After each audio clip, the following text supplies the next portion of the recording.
எத்துணையும் வேதமுறாது எவ்வுயிரும் தம்முயிர் போல் எண்ணி ஒத்து உயர்ந்து ஒருமையுடராகி உலகில் நடத்தும் பொருட்டு நம்மையெல்லாம் இந்த இகத்தை வருவிக்க உற்று பரத்தை பெறுவதற்கென்றே வாழ்வித்து வாழ்ந்து கொண்டிருக்கின்ற நமது பெருமகனார் திருவுருப்பிரகாச வள்ளல்பெருமானிய பொன்னாதொழில் முதற்கண் வணங்கி இந்த நாள் ஒரு சித்திரை பௌர்ணமி திருநாள். இந்த முழுமதி திருநாளிலே 18 ஆண்டுகளை நிறைவு செய்து 19ஆம் ஆண்டை தொடங்கி இங்கே சிறப்பான ஒரு விழாவை எடுத்துக்கொண்டிருக்கின்ற அருமை பெருமகனார் சாமி நமக்கெல்லாம் எடுத்து சொன்ன உள்விளக்கங்களை எல்லாம் சீர்படுத்தி கேட்டு உணர்ந்து செயல்படுத்துவதற்கு அருணகிரி ஐயா சொல்லாது போல அது சுவர் இருந்தால் தான் சித்திரை எழுத முடியும். இவ்வளோ விளக்கங்கள் சொன்னாங்களே, உள் விளக்கம்லாம் ரொம்ப பிரிவாக நம்முடைய சகோதரர் வணக்கத்திற்குரிய செல்வ பூபதி அவர்கள் எடுத்து சொன்னாங்க. அக விளக்கங்கள் எல்லாம் சொன்னார். இந்த விளக்கங்கள்லாம் கேட்டு உணர்ந்து உயிர்வதற்கு ஒரு உடம்பு வேணும் இல்லையா? உடம்பினை முன்னம் உழுக்கென்றிருந்தேன் உடம்பினுக்குள்ளே உயிர் போர் கண்டேன்னு சொல்லி திருமலை பெருமாக அறிவுறுத்துகிறாங்க. வள்ளல்பெருமான் சொல்கிறாங்க, திருவுருட்பாவில் சில சந்தேகம் உங்களுக்கு ஏற்படுமாயானால் திருமந்திரத்தை ஊன்றி கவனிங்கன்னு சொல்கிறாங்க. அப்படி ஊன்றி கவனிக்கும் பொழுது அவர் என்ன சொல்கிறாரு, இந்த உடம்பு பற்றி ரொம்ப கவனமாக இருங்க. உடம்பு இருந்தால் தான் உள்ள செய்யும். உடம்புயிரோடு உளமும் ஒளிமைமை ஆக்குரைமை உணர்ச்சி அறிலால் சொல்லிட்டு திருக்கதம்பரத்தில் ஐயா இப்போ பதிவு செஞ்சுருக்கிறாங்க. அதனால் இந்த உணவு தாங்க உணர்வு. இப்போ பாருங்கள், சாப்பாடு உட்காந்தாங்க இல்லையா தாய்மார்கள், சாப்பாடு போட போகிறாங்க, கண்டிப்பாக போடுவாங்க, எல்லாம் தயாராக நிற்கிது, எல்லாமே இருக்குது. அடுத்த நிமிஷம் சாப்பிட போகிறோம். சாப்பாடு வாய் வழி போக போகுது, வாய் வழி விழுங்கி எல்லாம் ஜீரணமாகுது, எல்லாம் நடக்க தான் போகுது. அதுக்குள்ளே அந்த மனம் சமாதானப்படலை. அந்த வேகமாக இருக்குது. இப்போது 120 140 கிலோமீட்டர் வேகத்தில் நம்ம பயணம் பண்ணின்னு இருக்கிறோம். எங்கே இருக்குது பொறுமையினில் கடலில் பொறுமை கடலிலும் பெய்துன்னு சொல்கிறாங்க. எங்கே நமக்கு பொறுமை இருக்குது? ஆன்மீகம் என்பது இந்த ஆன்மா லயப்படணும். அதுக்கு தான் அந்த ஆன்மீகம்னு பேரை வச்சாங்க. அது மிகையாக இருக்குது இப்போது இல்லையா? இதெல்லாம் கொஞ்சம் கற்று உணர்ந்து தெளியறதுக்கு தான் கடைசி முதலமாக நமக்கு வள்ளல்பெருமான் இந்த 19ஆம் நூற்றாண்டில் அவதாரம் பண்ணி எல்லாம் வல்ல அற்புத ஆண்டவரையுடைய பெருங்கருணை பேராற்றலை எடுத்து நமக்கு ஏன் உரைத்தேன் இரக்கத்தால் எடுத்து வைத்தேன்னு சொல்கிறார் பெருமான் சொல்கிறார். அந்த இரக்கம் ஒருவில் என் உயிர் ஒருவன் ஒரு இடத்துல சொல்கிறாரு. அப்படிப்பட்ட இரக்க நெறியை நாம் கைவிட பெற்று வாழ்க்கையில் கடைபிடிக்க வேண்டுமேயானால் நமக்கு வசன பாகத்தில் வள்ளல்பெருமான் அவர்கள் அழகாக சொல்கிறார். நித்திய கருமோதி என்னும் உலகில் என்ற சப்ஜெக்டில் ஒரு மனிதன் அன்றாட காலை எழுந்து இரவு படுக்கும் பரியந்தம் என்னென்ன செயல்பட வேண்டும் என்பதை அறுதிட்டு சொல்கிறாங்க. இதெல்லாம் நம்ம அருட்பாவை படிக்கலாம். முதல்ல கூட நம்முடைய அன்பு சகோதரர் பாபு நிறைய பாடிட்டு போனார். பாடலாம், பேசலாம், எல்லாம் செய்யலாம். நான் பல மேலே சொல்கிறேன், சொல்லுவது எல்லாருக்கும் சுலபமாகும், சொன்னபடி செய்வது மிகவும் சொற்பம். எல்லையின்றி கவிதைகளை எழுதுவார்கள், அது எழுதியது பிறருக்கே தமக்கென்றார். தொல்லுலகில் யாமறிந்த ஞானிகளுள் சொன்னது போல் செயல்பொன்றார் இவரை போல. யாரை போல? நமது வள்ளல் பெருமானை போல எந்த ஒரு ஞானியும் இல்லை இல்லை என்பதுதான் நம்முடைய அறிவார்ந்த கருத்து. அதனால் சொல்லும் செயலும் கொஞ்சம் முறையாக சேர்ந்து இருக்கணும். பெருமான் சொல்கிறார், சொல்லும் செயலும் ஒன்றா இருக்கணும்னு சொல்கிறாரு. அது இருக்கணுமா இல்லையா?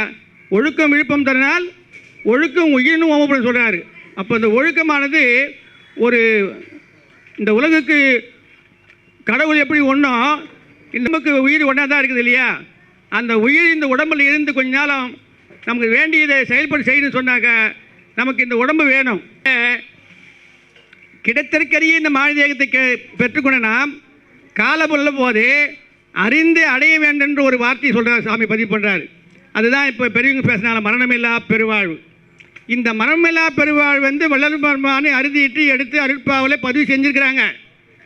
ஆனால் அதை எடுத்து கைவர பெற்று நாம் வாழ்க்கையில் கடைபிடிப்பதற்கு முயற்சி செய்கின்றோமா?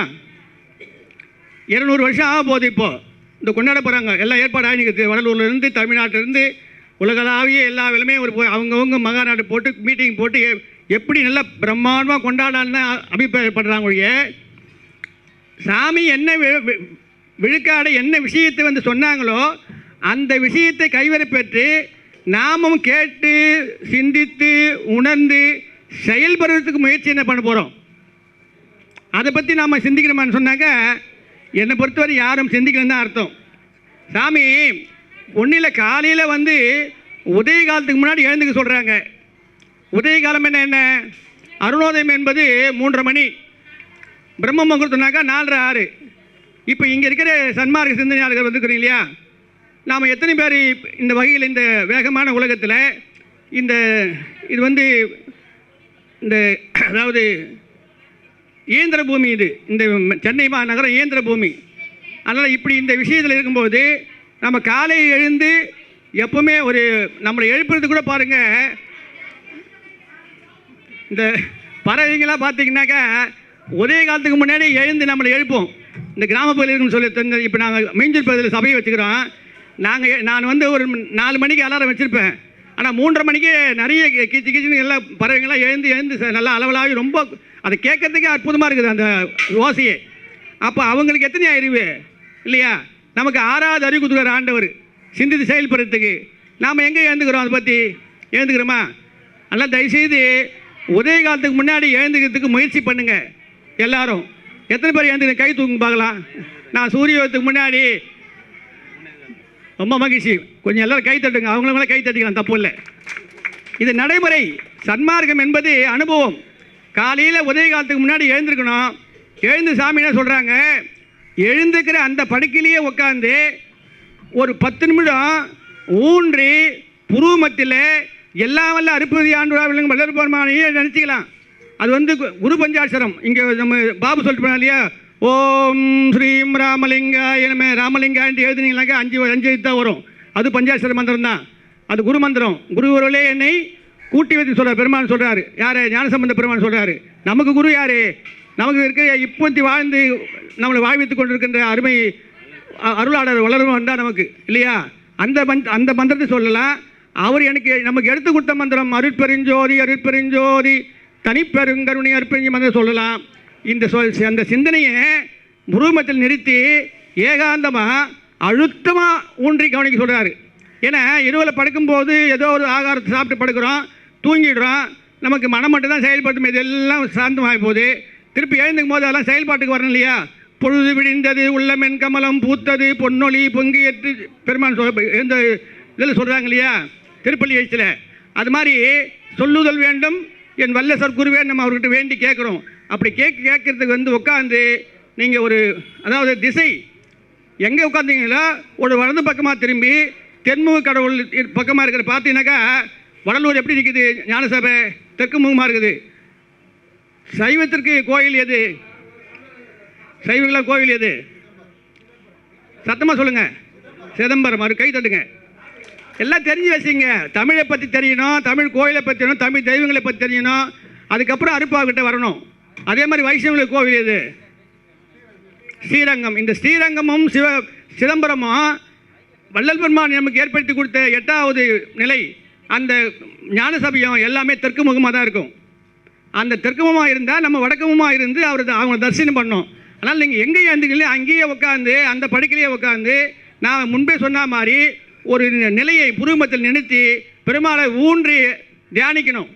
ஒரு 10 நிமிஷம் இல்லை 5 நிமிஷம் இல்லை ஒரே ஒரு நிமிஷம். அருட்பெருஞ்சோதி அருட்பெருஞ்சோதி தனிப்பெருங்கருணை அருட்பெருஞ்சோதி ஏகாந்தமா. சாமி சொல்கிறாங்க, சிவாய நமம் என்று சிந்தித்திருப்போருக்கு அபாயம் ஒரு நாள் இல்லை, உபாயம் இதுவேன்னு சொல்லிட்டு அவை பிராட்டி சொன்னாங்களே, அந்த ஞாபகப்படுத்தி நமக்கு அது மாதிரி நமக்கு எல்லாமே அற்புதம் எடுத்து கொடுத்த இந்த மகாமந்திரத்தை உங்களுக்கு கொடுக்குறேன். அது மாதிரி நீங்கள் இதையும் சித்தத்தில் வைக்க சொல்கிறார். எப்போ சித்தம் என்ன நம்முடைய புத்தியில் வச்சு அறிவில் வச்சு எப்போ சர்வசதா காலமும் மனஜலம் கழிக்கும் காலம் தவிர ஏனைய காலங்களில் சிவசிந்தனையோட உங்களுக்கு பணி செய்ய சொல்கிறார் இல்லையா. அந்த பணியை செய்கிறது தான் நம்ம வந்து 6 காலம் சொல்கிறார். சாமி சொல்கிறார், இந்திரிய ஒழுக்கத்தில் பாருங்கள், கர்ண ஒழுக்கத்தில் பாருங்கள். இது 2 ஒழுக்கமும் வந்து நமக்கு நம்முடைய மனசுக்கும் இந்த உடம்புக்கும் கட்டுப்பட்டது. இதுக்கு ஆண்டவருக்கு சம்மந்தம் கிடையாது. ஆண்டவருக்கு நமக்கு உட்கார சொல்ல எழுந்து சொல்ல பாட்டு வித்தால் பாடுகின்றேன், பணி வித்தால் பண்ணுகின்றேன், பதியை உன்னை கூட்டுவதற்கு பாட்டு பாடலாம். ஆனால் செயலில் வரும்போது சாமி சொன்ன விஷயத்துங்களை கொஞ்சம் ஊன்றி கவனித்து நம்ம அனுபவத்தை கொண்டு வந்துடணும். அதுக்கப்புறம் எழுந்து மலஜலங்களை கிரமமாக கழிக்கணும்னு சொல்கிறார்.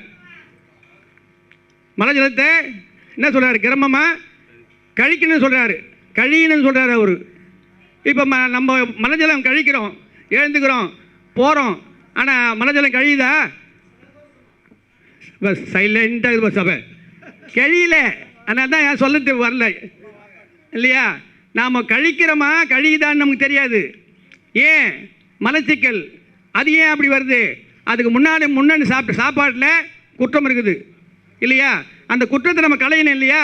அது என்ன பண்ணணும்? அந்த ஆகார பக்கத்தை வரும். சாமி சொன்னால் ஆகாரத்தை பக்கத்தை பற்றி அறுதிட்டு சொல்லிக்கிறாங்க இல்லையா? சாதாரண விதி, பொது விதி, சிறப்பு விதி, 3 விதி சொல்லிக்கிறாங்க. அதற்கு அருள்நெறி விளக்கத்தில் அங்கே இப்போ கடைசியில் வசனமாக பார்த்தினாக்கா இன்மை இன்ப வாழ்வு, மறுமை இன்ப வாழ்வு, பேரின்ப 3 வாழ்க்கை சொல்கிறாங்க. இதெல்லாம் அறுதி பற்றி பார்த்து இதையும் கம்பேரிங் பண்ணி வாழ்க்கையில் செயல்பாட்டு கொண்டு வரணும் இல்லையா? அப்படி உங்களுக்கு மனஜலம் செய்ய கழிவுன்னு சொன்னாங்க. அதுக்கு என்ன பண்ணுறீங்கன்னா முன்னணி இரவே இயற்கையோடு இணைந்து வாழ்னு சொன்னாங்க. ஒன்றும் வேணாம், இந்த ஸ்வஸ்திக்ன்ற பிராண்டில் நல்ல விளக்கெண்ணெய் வருது. அந்த விளக்கெண்ணெய் வாங்கி ஒரு ஸ்பூனு வெந்நீர்லையோ அப்படியே கூட சாப்பிட்லாம். அது ருசியாக இருக்காது. அதில் அதை பாட்டு ஒரு கிளாஸு ஆறின வெந்நீரோ கொஞ்சம் வெதுவெதுப்பான வெந்நீரை நல்ல ஒரு கிளாஸ் சாப்பிட்டு படுங்க. காலையில் 4 மணிக்கு நீங்கள் எழுந்துக்க வேணாம், உங்களை அது எழுப்பிடும் இல்லையா? 10:30 கழிமா கழியாத. இது செய்யலாமா செய்யக்கூடாதா? செய்யணும். செய்யுமா? அப்போ கூட வார்த்தை வரும், செய்யணும் கூட வரல. இதெல்லாம் பேசுங்க. இவங்க பாட்டு போடுவாங்க, பேசுவாங்க, அதெல்லாம் கேட்டுங்க. தயவுசெய்து வசன பாகத்தை ஊன்றி கவனிங்க. அப்போ தான் சன்மார்க்க நம்ம பின்னடை போட முடியும். நம்மலாம் அன்றைக்கி கூட நேற்று கூட சொன்னேன், தம்பி கூட மேடையில் ஒரு 5 நிமிஷம் டைம் கொடுத்தாரு. இல்லை இது மாதிரி நம்ம வெள்ளை சொகா போட்டுக்கின்னு இந்த வேஷம் போட்டுக்கலாம் அடுத்து இருந்து பார்க்கணும். நம்மளை ரொம்ப உன்னிப்பாக கவனிக்கிறாங்க. இவன் சன்மார்கி, வல்லாருடைய பக்தன், இவன் அடித்தா வாங்கிக்குவான், திட்டினாவும் பேசிப்பான், கருணையை தயவாக இருப்பான் அப்படின்னு சொல்லி எதிர்பார்க்குறாங்க. அப்போ அவங்க எதிர்பார்க்குறாங்க இல்லையா?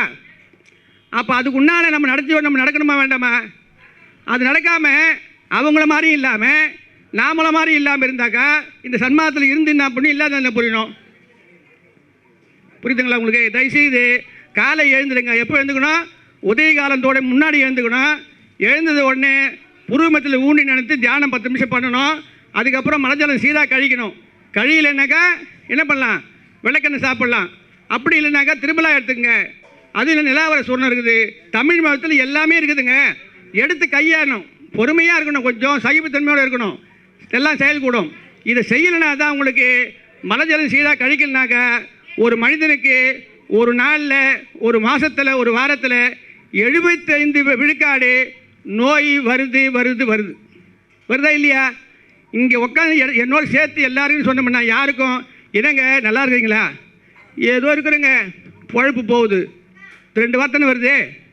நான் நல்லா இருக்கிறேன், நான் நல்லா அப்படி குழந்தை, எனக்கு ஒரு குறையும் இல்லை, எனக்கு 73 வயசு ஆகுது, நான் திடக்காலத்தில் போகிறேன் வரேன், இன்றைக்கோ 2 வீலர் மெட்ராஸ் பூரா ஓட்டுறேன், நான் போகிறேன் வரேன், எனக்கு ஆண்டவர் நல்லா வச்சுக்கிறாரு. யாரும் சொல்லலாமா இல்லையா? வாய்க்கு பூட்டா சாவியா? ஏன் பயப்படுறீங்க? ஆகாரம் வரை நித்திரை அடைக்கால் மைதுன விஷம் பயம் பூஜை பெருமான் சொல்கிறாரு. அதில் என்ன உங்கள் சந்தேகம் இல்லையா? நம்ம வாழ்க்கையிலேயே நம்ம ரொம்ப இதுவா மதன் மேலே பூனியாகிறோம். அதனால தான் நமக்கு எந்த விளக்கமும் கிடைக்கல. தயவுசெய்து இறங்கி வாழ்ந்துருங்க அப்படியே சன்மார்க்கத்துக்கு, சரிங்களா? ஊன்றி கவனித்து கற்று உணர்ந்து தெளிந்து நிட்டை கூடன்னு சொன்னோம் இல்லையா? நம்ம சொல்கிறோம் கற்க கசரை கற்றவை கற்ற பின் இருக்க அதற்கு தகுந்த வள்ளுவர் வாக்கு இருக்குங்க. நம்ம செயல்பாட்டில் வரணும் எதுவுமே. அதனால் காலை கடனை ஒழுங்காக கழிக்கணும். காலை ஆகார சூரன் கொடுக்குறாரு பெருமான். அந்த காலை ஆகார சூரன் என்பது கரிசாலை ஒரு பங்கு, தூதுவளை முசுமுசுக்கு அரிக்கால் பங்கு, சீரகம் 1/4 பங்கு சொல்கிறார். இது காலை ஆகார சூரன் அவர் சாமியை பெயர் வச்சுருக்காங்க. இந்த கரிசாலையை சன்மார்க்கம் என்று பெயரிட்டு கொண்டவர்கள், செயல்படுபவர்கள், சன்மார்க்க இருக்கிறவங்க எத்தனை பேர் பயன்படுத்துறீங்க? 1 2 3 3 1/4 3 3/3 கூட அதுக்கு மேலே ஆழ்த்த கை தூக்கலை இல்லையா? இப்போ இதில் எப்படி பெருமான் நமக்கு கை கொடுப்பாரு? ஒரு வீட்டில் ஒரு தாய் தந்தை சொல்கிறத ஒரு பிள்ளைங்க கேட்டு நடந்தால் தான் அது வழியாக ஒழுங்காக நடக்கும், குடும்பம் நடக்கும். நான் கேட்கவே மாட்டேன், நீ வேலையை பாரு, என் வேலையை பார்க்க சொன்னாக்கா அப்புறம் சன்மார்க்கம் நடத்துறதுலாமோ இல்லையா? அப்படி இல்லைன்னா கூட எந்த வித தந்திரத்திலாவது கரிசாலையை தினம் தினம் நீங்கள் உள்ளுடுக்கு எடுத்துங்க, அது உள்ளுடும்பு விசேஷிக்குன்னு சொல்கிறாரா இல்லையா? அது செய்யலாம் இல்லையா? ஒரு கூட்டில் சேர்க்குங்க, ஒரு பதார்த்தம் சேருங்க, பவுடரை தனியாக வச்சுங்க, சாப்பிடும்போது அந்த சாம்பார்லேயே ரசத்தையே கொஞ்சம் போட்டு பெசஞ்சு சாப்பிடுங்க, உள்ளே போட்டோம் இல்லையா? அது அயனுங்க. ஒரு கீரையை எடுத்து கையில் வச்சு கசக்கி பாருங்க, கசக்கினீங்களாக்கா எந்த கீரைலாம் கசக்கினாக்கா இரும்பு கருப்போ ரசம் அந்த ரசம் ஒழுகுதோ சாறு, இதெல்லாம் வந்து இரும்பு சத்து அயன். கரிசாலை, தூதுவளை, முசுமுசுக்கு, வல்லாரை, கொட்டைக்கிழந்த, நீலி, இப்படி 7 மூலிகை சொல்கிறாரு. இது எல்லாம் வந்து நம்ம சாப்பிடணும், உள்ள எடுக்கணும். யாரும் எடுத்துக்கிறதே இல்லை.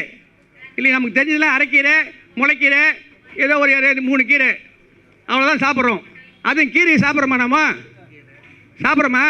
பார்க்குறோம், அவ்வளோதான் இல்லையா? அவ்வளோ சாப்பாடு போடுறாங்க வீட்டில், இவ்வளோண்டு கீரை வைக்கிறாங்க, இவ்வளோண்டு கூட்டு, இவ்வளோண்டு பொரியல் வச்சுருக்காங்க, அவ்வளோதானே. ரசம் மோரை ஊற்றி ஒரு கட்டு கட்டுறோம், அவ்வளோதான். இந்த வெந்து போன சோத்தை சாப்பிட்டுட்டு வந்ததை படுறோம் நம்ம இல்லையா? சாப்பாடை வந்து இப்போ பாருங்க, இங்கே வந்து கிட்டத்தட்ட 50 விழுக்காடுக்கு மேலே வயதுக்கு மேலே தான் இங்கே இருக்கணும். நம்ம எல்லாம் மேலே இளம் தலைமுறை இல்லை இல்லையா? இந்த 50 வயசுக்கு மேலே இருக்கிறவங்களுக்கு வாதம் மிகையாக வரும் இல்லையா? மூட்டு வலி, வேறு வாதம்னா என்ன? மூட்டு வலி. இந்த சேர்லாம் எடுத்தால் தெரியும் எல்லாரையும். உட்காந்து சொல்லி எழுப்பு சொன்னாக்க எழுந்துக்க மாட்டாங்க. அதான் எழுந்து குனிஞ்சு உட்காந்து நிமிந்து தான் எழுந்துக்கணும் இல்லையா? அது வந்து எப்போ ஒரு 3-3.5 வயசு குழந்தைக்கு என்ன பாவனை இருந்ததோ அது நம்ம திருப்பி வந்துடுது முதுமையில். அது வராமல் இருக்கிறதுக்கு என்ன பண்ணணும்? இந்த வாதன மொழியை நம்மக்கிட்ட வராமல் பார்த்துக்கணும். சாமி சொல்கிறாங்க, சூரிய மொழி எந்தெந்த ஒரு பொருளை பள்ளியோ நாம் சாப்பிட்றது சைவ உணவு, இதில் ஒன்றும் சந்தேகம் இல்லை யாருக்கும். இந்த சைவ உணவுலேயே வேத விரோத ஆகாரம் தவிர்த்து விட்டு விதிக்கப்பட்ட ஆகாரங்களை அறிந்து சாப்பிட சொல்கிறாரு இல்லையா? அதை பார்த்து சாப்பிட்லாமா இல்லையா? காய்கறி சாப்பிட்றோம், அது சரிவிகித உணவு தான். அதுலேயும் வந்து நமக்கு உடம்புக்கு வாதம், பித்தம், கபம் இல்லாமல் உணவாக பார்த்து நம்ம எடுத்துக்கணும். தாய்மார்கள் கடைக்கு போகும்போது முதல்ல நீங்கள் வாங்க வேண்டியது கீரை இல்லையா? அதுக்கப்புறம் காய்கறி, அதுக்கப்புறம் பழம், அதுக்கப்புறம் ஏதாவது ஒரு நாள் விசேஷ நாளில் ஏதோ ஒரு நாள்னாக்கா ஒரு கொஞ்சம் கிழங்கு வாங்கி சாப்பிட்லாம். அந்த கிழங்கே வேண்டாங்க நமக்கு, எந்த கிழங்கு வாங்காத கடையில். அது வந்து மாவு மேலே பார்த்தாக்கா ப்ரௌனிஷாக இருக்கும், கருப்பாக இருக்கும், எந்த கலராக இருக்கும், உள்ளே எதை உற்சாகலாம் எல்லாத்துலேயும் வெள்ளையாக தான் இருக்கும். அந்த மாவு பண்ணத்தில் வந்து சூரிய ஒளி படலை, நார் சத்து இல்லவே இல்லை. அதனால் அதுக்கு நமக்கு வீரியம் கிடையாது, உடம்புல சத்து ஏறாது. அதெல்லாம் அந்த கிழங்கை வந்து ருசியாக இருக்குது. நாக்கு வந்து சீக்குக்கு அறிகுறி. நாக்கை பற்றி தம்பி நிறைய பேசுனாங்க, எல்லாம் பேசுனாங்க. அதனால் நாக்குக்கிட்ட வந்து அடிமையாகாதீங்க இல்லையா?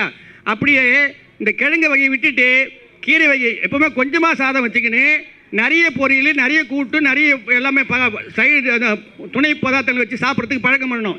இந்த விலைவாசியும் அந்த விலைவாசியும் ஒன்று தான், ஒன்றும் ஜாஸ்தியும் போயிடல. பழக்கத்துக்கு வந்துட்டுனாக்கா உங்களுக்கு இப்போ வந்துக்குது புதுசாக ஒரு வியாதி. என்ன வியாதி? கொரோனா வந்து போயிடுச்சு. நமக்கு அடிப்படையாக நம்ம புடிச்சிக்கிற வியாதி ஒன்று, மதுமேகம். இந்த மதுமேகம் வந்து இங்கிலீஷில் சுகர். எங்கே விசேஷத்துக்கு போனாலும் நண்பர் பார்த்தாலும் சுற்றத்தை பார்த்தாலும் உங்களுக்கு எவ்வளோங்க இருக்குது? எனக்கு ஒரு 350 இருக்குதுங்க, எனக்கு ஒரு 400 இருக்குதுங்க. இதுதான் குசலம் விசாரிக்கிறாங்க ஒழிய இது அப்படியே விளைஞ்சி போச்சு. அப்படியே இதெல்லாம் ஒரு வியாதியே இல்லைங்க. இது வியாதியே கிடையாது. மதுமேகன்றது வியாதியே கிடையாது. நம்ம உணவு வந்து சரிவிகிதப்படுத்தி அன்றாட உணவில் ஒழுங்காக காய்கறி சாப்பிட்டோம்னாக்கா இந்த வியாதி நமக்கு வந்தது இல்லை. வந்ததா? முதல்ல கிடையாது. எங்கோ அங்கே ஒன்று இருந்தாக்கா அது மாதிரி சீட் ஒர்க் பண்ணுறவங்க, எழுந்து வேலைக்கு போகாதவங்க, உடம்பை வந்து வருத்திக்காதவங்க, வேர்வை விடாதவங்க, இந்த வேர்வையே விடாத ஏசியில் இந்த கொரோனா கூட வந்து அதிகமாக இறந்து போனவங்க எத்தனை போய் யாருன்னு சொன்னாக்கா வேர்வை விடாத ஏசியில் இருந்து பழக்கப்பட்டவங்க தான் வேகமாக அட்டாக் ஆகிடுச்சு, வேகமாக போயிட்டாங்க. சன்மார்க் யாருன்னா போனாங்களா? போகலையே. சொல்லுங்களேங்க, போகலைங்க. யார் சன்மார்க்கு யாரும் வெள்ளல் பெருமானு கருத்துக்கோங்க. எப்படி இப்படி வந்தால் கூட உழந்து உட்காந்து ஒரு சாதாரண தமிழ் நம்முடைய சிவாஜி கணேசன் மருத்துவர் இருக்கார். அது நானே எத்தனை கேஸ் அவர்கிட்ட அமிச்சேன். ஒரு கேஸ் அட்டன் பண்ணி வெளியில் வரத்துக்கு 5 லட்சம் வாங்கிக்கின்னு பாடி கொடுத்து அமிச்சான் பெரிய ஹாஸ்பிட்டலில். நான் சொல்ல முடியும், எங்களுக்கு தெரிஞ்ச ஆளுங்க, ரொம்ப நெருங்கிய நண்பர், பெரிய கோட்டீஸ்வரன் அவர், சரிங்களா? கிட்டத்தட்ட 7.5 லட்ச ரூபா பில்லு வாங்கிக்கின்னு பாடி தான் கொடுத்து அமிச்சான். 1100 ரூபா வாங்கிக்கின்னு சிவாஜி கணேசன் வந்து எத்தனையோ கேஸை அருமையே நடக்க வச்சு அமைச்சிக்காரு. ஆமாங்க, நம்ம சித்த வைத்தியர் இங்கே இருக்கிறாரு, சர்வீஸ் பண்ணிக்கிறார். இப்போது கை தட்டுங்கனால என்னங்க சன்மார்க் பண்ணுறீங்க? நீங்கள் என்கரேஜ் பண்ணாங்க எல்லாரையும். வாழ்வித்து வாழணும், அதுதான் வாழ்க்கை இல்லைங்களா? அப்படி நல்ல ஒரு தமிழ் மருந்து நம்முடைய இருந்து நம்ம அருளாளர்கள் செஞ்ச நம்முடைய ஒருத்தர் வந்து ஊரில் வந்து கிராமத்தில் மாடு மேய்ச்சினாங்களாம் சிறுவனுங்க. பொழுது போயிடுச்சு. மாடை மந்தையில் கட்டிட்டு மேலே நின்று பார்த்து நட்சத்திரம்லாம் ரசித்து பார்த்துருந்தாங்களாம். அந்த வகையாக ஒரு முனிவர் வந்தார். அந்த முனிவர் பேர் அகத்தியர். பார்த்தாக்கா இவனுங்க மேலே பார்த்துக்கணும் அசிசமாக என்னடா பார்க்குறேன்னு கூப்பிட்டு கேட்குறாரு அவர். பார்த்தா இல்லை சாமி, மேலே நட்சத்திரம் நல்லா பல மின்னுது, எல்லாம் வேடிக்கை பார்த்துங்கிறேன்னா. எப்படியா ராத்திரி நான் கண் தெரியுது நட்சத்திரம் பார்த்தாக்கா? இல்லை, உங்கள் சிஷியர் தேரையர் தெரியுமா உங்களுக்கு? அவர் தான் வந்தார், பார்த்து சொன்னார், நீங்கள் வந்து பொன்னாங்கண்ணி கீரியை அதாவது 4-6 முகூர்த்தத்துக்கு உள்ள அது நல்லா கிள்ளி அலசிட்டு அந்த வடக்கு போக வேறாண்ட வந்து அதுக்கு பூஜை பண்ணி சொல்லிவிட்டு தினமும் 40 நாள் தொடர்ந்து சாப்பிட்டீங்கன்னாக்கா உங்களுக்கு ராத்திரியில் நட்சத்திரம் தெரியும், பகல்லையே தெரியும்னாரு. பகலை பார்க்குறது நட்சத்திரம் நல்லா தெரியுதுங்கண்ணா. இது யார் சொன்னது? அகத்தியர்கிட்ட சாதாரண மாடு மேய்க்கிற சிறுவன் சொல்கிறான். அவருக்கு ஒன்றும் ரொம்ப ஆச்சரியமாகி போச்சு. நம்முடைய சிஷியன் தேரையும் வந்து இவருக்கு சொல்லி கொடுத்து இவன் பெரிய ஆளாகிட்டானா, அவனை போய் என்ன பண்ண சொல்லிட்டு அவர் அங்கேருந்து போனார். அவருக்கு ஒரு ஆர்டர் போடுறாரு, நீ நாளைக்கு 12 மணிக்கு ராத்திரிக்கு இங்கே வந்து என்னை வந்து பாருன்றாரு. அவர் குரு சொன்ன உடனே அந்த இப்போது மாதிரி இல்லை, அப்போல்லாம் குரு சொன்னால் உடனே எடுத்து செய்வாங்க சிஷியங்க மௌடிகமாக. உடனே அவர் புறப்பட்டு வந்தார். குரு நமஸ்காரம் பண்ணார். குனிஞ்சு ஏந்து குத்துல தண்ணி இடையில இந்த ஒரு பக்கத்தில் இந்த வாழை எடுத்தார், கழுத்தை வெட்டார். யாரை? சிஷிய தேரையில் குருநாதருக்கு அகத்திரி வெட்டிட்டு போயிட்டார். அவர் நீட்டாக விரு இறங்கி போகிறாரு. அவர் எப்போ போகிறாருனாக்கா அந்த தேரையர் விட்டு வழியாக தான் போகிறாரு. போகும்போது இவர் போகிறாரு, அவருக்கு முன்னாடி தேரையர் வாசிப்பில் உட்காந்துக்கிறாரு. எழுந்து நமஸ்காரம் பண்ணுறாரு. அவரை யார்? குருவை சிஷியை நம்ம வெட்டி போட்டார். இவர் வெட்டி போட்டவர் எழுந்து வந்து அங்கே உட்காந்துக்கிறாரு. எப்படி உட்காந்தாரு? அப்புறம் எப்படிடா நான் வெட்டி போட்டேன் திருப்பி வந்துட்டு கேட்டாக்கா, நீங்கள் அந்த நட்சத்திரம் பார்த்தாங்க மாடு மேய்க்க சிறுவனுங்க, நீங்கள் எனக்கு சொல்லி கொடுத்தீங்களே மூலிகை, அந்த மூலில் இவர் வருவார், என் மேலே கோவமாக நான் வந்து குருக்கு மீது சிஷின்னு சொல்லிட்டு என்னை கேட்காது எப்படி சொல்லிக் கொடுலான்னு சொல்லிட்டு என் மேலே கோவப்படி என்னை வெட்டிடுவார். வெட்டிட்டாக்கா 2-3 மூலிகை சொல்லித்தராரு. அந்த மூலிகைலாம் எடுத்து கசக்கி என் கழுத்தை தேய்ங்க, ஒன்றா ஒட்ட வச்சு எழுந்துருவேன், நான் எழுந்து போயிடுன்னு சொல்லிட்டு வந்தேன். நீங்கள் செஞ்சீங்க, அதே மாதிரி என்னை வெட்டிட்டாங்க, நான் எழுந்து வந்துட்டேன்னாரு. நான் எதுக்கு இங்கே சொல்கிறேன்னு சொன்னாங்க, தமிழ் வைத்தியத்தில் தமிழ் மூதாதையர்கள் சொன்ன இந்த வேத சித்து அந்த அதாவது நல்ல ஒரு பாடல் மறந்து போச்சு, அந்த இதில் எல்லா விஷயமும் இருக்குதுங்க. நாம் வந்து செயற்கையிலே வந்து எப்போ பாரு ஒரு வேலைக்கு பார்த்தாக்க ஒரு 10 மாத்திரை, மத்தியானம் ஒரு 10 மாத்திரை, ராத்திரிக்கு ஒரு மாத்திரை 10 மாத்திரை டெய்லி முழுங்கிருக்கிறாங்க. யார்? நம்ம சகோதரர்கள நிறைய பார்க்குறேன். இவங்களாம் யார் சொல்கிறார்? பெருமான் சொல்கிறார், பெரியவர்கள் என்று பெயரிட்டு கொண்டவர்கள். யார்? பெரியவர்கள். நானே இப்போ நான் பேச போட்டுக்கின்னு இல்லை இல்லையா, நான் என்னை பார்த்து எல்லாம் வணக்கம்னு சொல்கிறாங்க இல்லையா, நானே என்ன நான் ஒன்று பொறி யோகியன், நான் நல்ல வேணும் சன்மாரி சொல்லிக்கிறேன். என்ன மாதிரி பெரியவர்கள் பெயரிட்டு கொண்டவங்களாம் என்ன பண்ணுறாங்க, வேலைக்கு 10 மாத்திரை 20 மாத்திரை முழுங்கி தாங்கிறாங்க. ஏன்னா இவங்களுக்கு பயம். ஏன்னா நம்மக்கிட்ட இருக்கிற தமிழ் மருத்துவத்தில் நமக்கு நம்பிக்கை இல்லை. வீட்டில் இருக்கிற இந்த 5-6 பெட்டிக்குதுன்னு சொல்லுவாங்க இல்லையா, மசாலா போட்டி, அதுலேயே எல்லாமே இருக்குதுங்க. காலையில் இஞ்சி, கடும்பல் சுக்கு, மாலையில் கடுக்கா, திருமணம் சொல்லுது. இதை எடுத்து கையாளலாமா இல்லையா? ஒன்று வேணாம், நெஞ்சு எரியுதுன்னுவாங்க, அப்படியே எடுத்துக்கிட்டு வரும் ஜீரணமாகலன்னுவாங்க. ஒரு துண்டு இஞ்சி விடுங்க, நல்லா நறுக்குங்க, மிக்சியில் போடுங்க, கொஞ்சம் தண்ணி ஊற்றி க்ரஷ் பண்ணுங்க, சாறு ஒரு இறக்கி வச்சுருங்க. ஒரு ஸ்பூன் அந்த இறக்கி வச்சுட்டு ஒரு பெரிய பழத்தில் எலுமிச்சம் பாதி எலுமிச்சம் மாதிரி ஒரு வேறு டம்ளரில் புழிஞ்சிடுங்க. இந்த தெளிஞ்ச இஞ்சி சாறு அதில் மாற்றுங்க. அது கூட ஒரு ஸ்பூன் தேன் போடுங்க, கலக்கிட்டு குடிங்க. ஒரு ஜாஸ்தி வேணாம், 7 நாள் குடிங்க. அந்த நெஞ்சு எரிச்சல், அந்த புளியாப்பம் எல்லாம் பறந்து ஓடிப்படும். இது சின்ன விஷயம், செய்யணும். நாம் எம்மும் செய்ய மாட்டோம். ஒரு மாத்திரை வாங்கி நடுக்கணும் போது மூழ்கிடுவோம், அவ்வளோதான். அது மூட்டை அது வந்து வேறு ஒரு அதனால தாங்க வேறு அந்த எல்லாத்துலேயும் வந்து மாத்திரையில் பூரா ஆல்கஹால் கலந்துருக்குது. இந்த ஆல்கஹால் வர விஷயம் தான் வந்து கிட்னி பாதிக்குது. அதுக்கப்புறம் சைட் எஃபெக்ட் வருது. அதுக்கு ட்ரீட்மெண்ட் இன்னொரு ட்ரீட்மெண்ட் பண்ணுறோம். யாருக்காச்சும் சுகர் ட்ரீட்மெண்ட் வந்து ஆங்கில வைத்தியத்துக்கு போய் எனக்கு சரியாகி போச்சுன்னு வந்துக்கிறோமா? வயிற்று நோய் வந்தாக்கா ஒரு மாத்திரை சாப்பிட்டா சரியாக போகுது, தலைவலி வந்தால் ஒரு மாத்திரை சரியாக போகுது, எந்த அவயத்துக்கு வந்தாலும் போட்டால் வலி போல சரியாக போகுது. ஏன் அப்படிப்பட்ட வியாதி கண்டுபிடிச்சவங்க இந்த மதுமேகத்தை மட்டும், அதாவது சுகர் வியாதி மட்டும் ஆயுஷத்துக்கும் மாத்திரை கொடுத்து சாப்பிடணும் ஏன் சொல்கிறாங்க? இதை நம்ம கேட்டுக்கு நம்ம ஏன் வரோம்? நமக்கு 6வது அறிவு இருக்கு இல்லையா? ஒன்றே வேணாம், வெந்தயம் ஒரு பங்கு, ஓமம் அரை பங்கு, கரிஞ்சீரகம் 1/4 பங்கு, இதை சுத்தி பண்ணி வறுத்து லேசாக பொண்ணுள்ள வறுத்துட்டு பொடி பண்ணி வச்சுக்கின்னு காலையில் டிஃபன் சாப்பிட்றதுக்கு முன்னாடி ஒரு ஸ்பூன் சாப்பிடுங்க, மத்தியானம் சாப்பிட்றதுக்கு முன்னாடி ஒரு ஸ்பூன் சாப்பிடுங்க, இரவு டிஃபன் சாப்பிட்றது முன்னாடி ஒரு ஸ்பூன் சாப்பிடுங்க. தொடர்ந்து சாப்பிட்டு வரங்க. உங்களுக்கு கட்டுக்கு மீறி அந்த சுகர் இருக்கணுங்க. எல்லாருக்கும் வாதம் பித்தம் கபம் இருக்குன்னு சொன்னாங்க. அந்த சுகர் மதுமேகத்தினுடைய அளவு நமக்குள்ளே இருந்தால் தான் நம்ம எழுந்து நடக்க முடியும், நம்ம வாழ்க்கையில் வாழ முடியும். அது மிகினும் குறையுதுன்னு சொன்னாங்க. அது வந்து வேரிசி வரும். இப்போ சாப்பாடு போடுறாரு, ஒரு நலமாக போகிறாரு, வந்தவர் அன்பாக சொல்லிட்டு ஒரு பாயசம் ஒரு லட்டு, அது ஸ்வீட் கிடக்காரு இல்லையா, ஒன்று அஷ்டம் இன்னொரு லட்டு கூட எல்லாம் ஸ்வீட் வைப்பார். நம்ம பார்த்த உடனே வந்து பழைய வாசனை, சரி இன்னைக்கு சாப்பிடலாம், நாளைக்கு பார்த்து நம்ம சாப்பிட்றோம் இல்லையா, அப்போ என்ன ஆகும், டெஸ்ட் பண்ணி பாருங்கள், கொஞ்சம் ஏறிட்டு இருக்கும், அவ்வளோதான். நாளைக்கு எடுத்தாக்க அது குறைஞ்சிட்டு இருக்கும். அது அப்போ இன்றைக்கே ஏறிச்சு நாளைக்கே குறைஞ்சி சொல்லிட்டு உடனே அதுக்கு மாத்திரை போட்டுக்க முடியுமா? அதெல்லாம் ஒன்றும் இல்லை, பயப்பட வேணாம், பயம் பூஜ்யமாக இருக்கட்டும் சொல்லி இதை வந்து அதான் இது மாதிரி இயற்கையில் இருங்க, கரிசாலை தொடர்ந்து சாப்பிடுங்க. அதுக்கு பின்னால் கடைசியாக ஒன்று சொல்கிறேன், எல்லோரும் தயவுசெய்து வெத்தலை பாக்கு போடுங்க. சாமி நித்திய கரிமதியில் 3 வேலையும் தாம்பரம் தரைக்கு சொல்கிறாரு. இந்த சுகர் பேஷண்ட்டுங்க முக்கியமாக நீங்கள் வெத்தலை பாக்கு போட்டு பாருங்கள், சுகர் கண்ட்ரோலுக்கு வந்துடும். இந்த வெத்தலை பாக்கு துவர்ப்பு, வெத்தலையுடைய காரம், அந்த இரும்பு சத்து, இது கால்சியம், எலும்புக்கு உள்ள சுண்ணாம்பு சத்து, அற்புதமான மூலிகை. சாமி சொல் மட்டும் சொல்ல, நம்ம மூதாதிருங்க 120 வயசு, எங்கள் ஆயாவுக்கு 115 வயசு, 101 உடம்பு எலும்பு தான் இருக்கும், எல்லா வேலையும் செய்வாங்க அவங்க.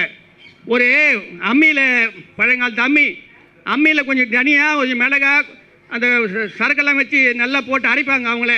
எப்போ எந்த வயசில்? 115 வயசுல எங்களுக்கெல்லாம் அந்த மிளகாய் அரைச்சிட்டு குழம்புக்கு அது வயசு எடுத்து கிண்ணத்தில் போட்டு குழம்பு கொடுத்து கொடுத்துருவாங்க. அந்த அம்மி கழுவுறாங்க இல்லையா, அதை திக்காக கழுவி விட்டுட்டு கூழ் ஆக்குவாங்க. அந்த கூழை ஒரு செதில் எடுத்துப்பாங்க, எடுத்தாந்து அந்த அம்மியில் வச்சுப்பாங்க. ஒரு சிட்டிகை தூள் உப்பு எடுத்து அதை போட்டு நுணுக்கிட்டு கலக்கிட்டு அந்த கூழை எடுத்து அந்த அரைச்சாங்க பாருங்கள், பச்சை மிளகா அந்த சாந்து அந்த குழம்பு அதுலேயும் தொட்டு தொட்டு சாப்பிட்டுட்டு கழுவி தட்டி எடுத்து போட்டு எழுந்து போயிட்டே இருப்பாங்க. இவங்களுக்கு எந்த வியாதி வந்தது? ஒரு வியாதி வரலங்க. அப்போ அந்த உடம்பு எப்படி இருந்தது? இப்போ நம்ம எடுத்ததுக்கெல்லாம் இது வேணா அது வேணா அது வேணா. இந்த ஒரு டிவியை ஆன் பண்ணி பாருங்கள், இந்த யூடியூப் ஆளுமை ஒரு இந்த மதுமேகத்துக்கு ஒரு வியாதி விளக்கம் சொல்கிறாங்க பாருங்கள், அவங்களுக்கு என்ன வந்து எல்லாத்தையும் போய் பேசிட்டு போகிறாங்க அவங்க பாருங்க. இதெல்லாம் இப்போ கேட்டு கேட்டு பயந்து போய் வாழ்க்கையை விபரீதமாக்கின்னு நம்ம வீணாக போகிறோம். தயவுசெய்து காலையில் எழுந்துருங்க, நல்ல உணவு சாப்பிடுங்க, அது சாத்தியமான உணவு சாப்பிடுங்க. சாப்பிடும்போது 40 வயசு 45 வயசு 50 வயசு ஆகுதுனாக்கா 2 வேளையும் பழ ஆகாரமாக எடுத்துக்க முயற்சி பண்ணுங்க. நிறைய சாப்பிட்டுங்க, பார்த்து சாப்பிட்டு துப்பிட்டு நம்ம துப்புனது தான் எல்லாமே. பழ ஆகாரம் காலையில் பழ ஆகாரம் சாப்பிடுங்க, இரவும் பழ ஆகாரம் சாப்பிடுங்க, மத்தியானம் ஒரு வேளை கொஞ்சம் சாதமாக நிறைய காய்கறி வச்சு சாப்பிடுங்க. வியாதி வரவே வராதுங்க. வரலன்னு என்ன கேளுங்க, நான் பதில் சொல்கிறேன், வரவே வராது, நிச்சயமாக வராது. இதெல்லாம் பண்ணாத. எங்கே போனாலும் மூக்கு பிடிச்சி சாப்பிடணும். விருந்து போட்டாங்க, ஒரு வீட்டு விருந்துக்கு போனால் ஒரு இலை போடுறாங்க, 16 வித பதார்த்தம் வைக்கிறாங்க இல்லையா, நாம் என்ன பண்ணுற போய் உட்காடுறோம், இவ்வளோ பதார்த்தம் இவ்வளோ கூட்டு பொருளாக வச்சாலும் ஒரு பெருமையும்பா போதும் நமக்கு. நாளைக்கு கிடைக்குமா கிடையாது சந்தேகம் நமக்கு இல்லையா. சரி இன்றைக்கி ஒரு புடி பிடிச்சிடலாம், நாளைக்கு பார்த்தோன்னு சொல்லிட்டு எல்லாத்தையும் ஒரு புடி பிடிச்சி பண்ணாங்க. நம்ம வயிறு சுடுகாடா நம்ம வயிறு. ஒரு கிருபானந்த இவர் நம்முடைய எங்களுடைய குருநாதர் சிவபிரகாஷ் சாமி சொல்லுவாருங்க, 31 நாளும் ஒரு மாதத்துக்கு எத்தனை நாள்? 31 நாள். 31 நாளும் தொடர்ந்து நீங்கள் 3 வேளையும் விருந்து சாப்பிட்டீங்கன்னா, கல்யாணம் சாப்பாடு இல்லையா, சாப்பிட்டீங்கன்னா என்ன சொல்கிறாரு, கோச்சிக்காதீங்க, செத்து பிடிங்கன்றார். ஆமாங்க, இவ்வளோ விஷயங்க தான் இல்லை, அது ஸ்லோ பாய்சன் சொல்லுவாங்க அதை. அதனால் உணவு வந்து அருந்திட்டு நிதானமாக மென்மையாக அவையா சொன்ன மாதிரி நொறுங்கி தின்றால் 100 வயசு. அவங்க எவ்வளோ அழகாக சொல்லிட்டு போனாங்க. நம்ம கோழி கொட்ட மாதிரி கப்பு கப்புன்னு கொட்டிக்கிறோம், எடுத்து சாப்பிட்றோம், அது ஜீரணமாக மாட்டேன். பல்லில் 32 பல்லு வச்சுக்கிறாங்க, அந்த நாக்கு கீழே ஒரு உமிழ்நீர் சுரக்குது. இந்த உமிழ்நீர் தான் வந்து நம்ம வந்து 50 விழுக்காடு நம்மளை வந்து வாழ வைக்குது. அதனால் நம்ம என்ன பண்ணணும், வாயில் சாப்பாடு போட்டு உதட மூடிக்கின்னு நல்லா மென்று அரைச்சி நாம் முழுங்க வேணாம், அதுவே உள்ளே போயிடும். அப்போது நமக்கு இறைப்பை வேலை செய்யாது, கல்லியில் கனியும் பழுதாகாது. அப்போ என்ன வராது, சுகரு வரவே வராது இல்லையா. எல்லோரும் சுகமாக இருக்கு.